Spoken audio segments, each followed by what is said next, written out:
Lecture I'm going to discuss what exactly action listener in the Java programming language.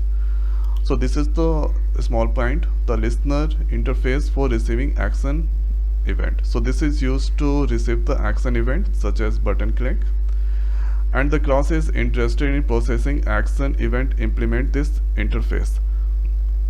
So here frame 4 that is interested in the processing of this action event, so that this is implementing action listener interface. So for frame 4 is that is interested. Now then after the object is created with that class is registered with a component. So object is created. So there is two object is created, JButton and JLabel. And the next point is using the components using with the components add action listener method, we should use that.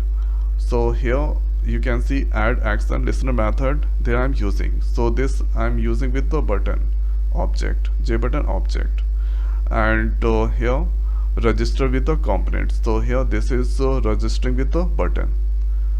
Okay, the next point is when action event occur. So when action event occurs, suppose when user click on this button, then action perform method is called.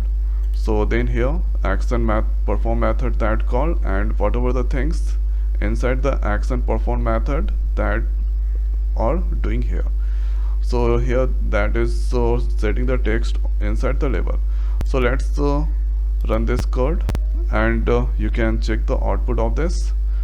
So run a Spring example. So this is all important point. So here you can see this is performing action listener, and this is the registering with the button, and when you click then action perform method that fire, and now inside the code that is simply setting the text of the label. So here label text button click event fire.